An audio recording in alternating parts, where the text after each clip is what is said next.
Notre aventure, elle est devenue la nôtre, vu que vous l'avez prise, vous l'avez adoptée. Et si vous ne l'avez pas encore adoptée, je vous prie de vous abonner pour qu'on continue l'aventure ensemble. Aujourd'hui, elle débouche sur un domaine, sur un secteur d'activité qui nous réunit, mais qui nous divise aussi, qui nous fait vibrer et qui nous donne des palpitations.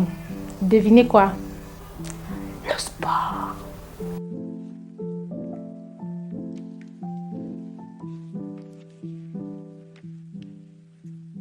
Eh oui, aujourd'hui on verra la data dans le sport. Je m'appelle Huguette, je suis data scientist et j'ai engagé l'aventure folle de vous présenter 100 métiers qui sont très proches de vous et dans lesquels la data intervient. On parlera de sport, pas de paris sportifs, bien que les applications de paris sportifs et les sites de paris sportifs en ligne utilisent énormément, mais alors beaucoup de data et beaucoup d'experts de la data. Mais aujourd'hui, on va aller dans un domaine du sport qui est sur le terrain.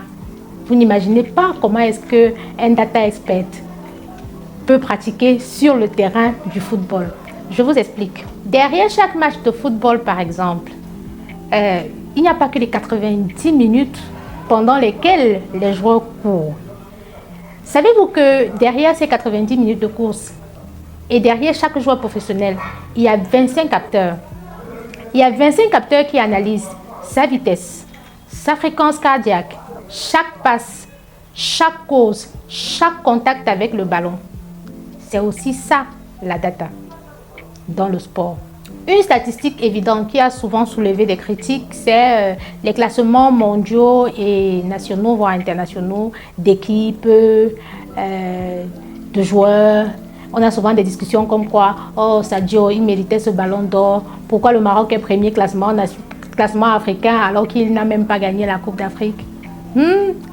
En fait, tous ces classements, lorsqu'ils sont faits de façon transparente, sont faits à travers des algorithmes de data.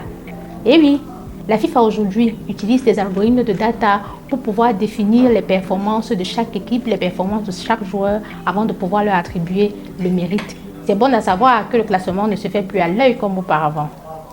Mais aussi, autre chose, c'est qu'à côté de ces matchs, il est souvent arrivé qu'on ait l'impression qu'une équipe ait très vite compris la tactique de l'autre équipe, qu'elle anticipe tout, qu'elle puisse tout contrecarrer.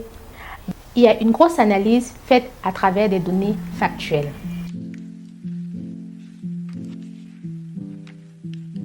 Dans ce domaine, on collecte les données durant un match ou des entraînements.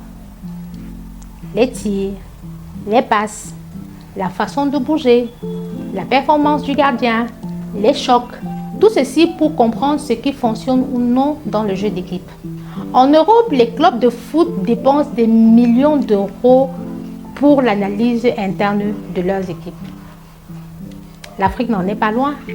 Les données sont collectées à travers des systèmes de vidéo tracking dans les stades, des caméras qui suivent le joueur et le ballon en temps réel, des GPS portés par les joueurs pendant les entraînements et des plateformes d'analyse vidéo. En Afrique, depuis 2011, la CAF a commencé à équiper ses compétitions majeures.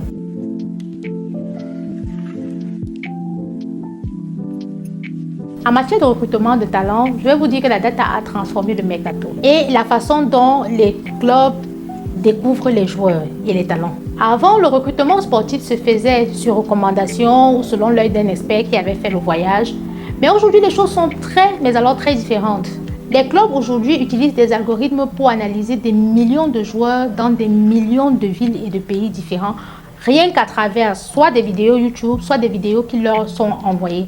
Ces algorithmes produisent des scores pour chaque joueur et c'est sur cette base que le recrutement peut être engagé. Dans le contexte africain, il y a une start-up nigériane qui utilise les algorithmes d'IA pour pouvoir analyser les performances des vidéos de jeunes joueurs à travers le smartphone. Donc beaucoup de choses ont changé entre le temps où on recrutait à l'œil et aujourd'hui.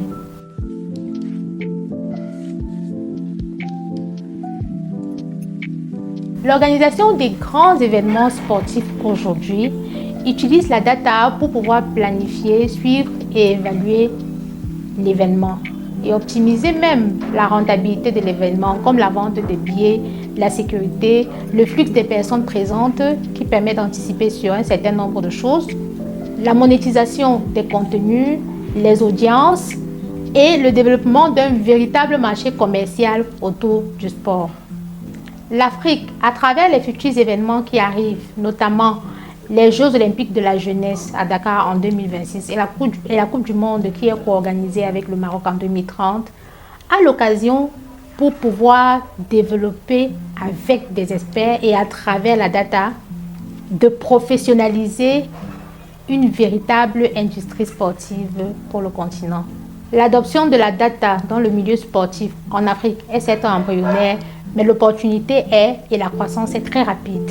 Je vais conclure ce secteur d'activité en disant qu'en matière de data dans le sport, l'Afrique est certes à son état embryonnaire, mais avec un silence très grandissant. Certaines équipes de football africaines l'ont comprise et aussi des entreprises comme Al Ahly en Égypte ou alors Mamelodi Sundowns en Afrique du Sud ou mieux encore la Basket Africa League du Sénégal qui ont compris que la data est le nouveau terrain de jeu du sport de haut niveau. La data dans le recrutement et le transfert des joueurs, la data dans l'analyse et l'amélioration de la performance des joueurs, la data dans l'optimisation de la tactique des équipes, la data dans l'organisation des événements sportifs, les paris sportifs et oui, la data est partout dans le sport.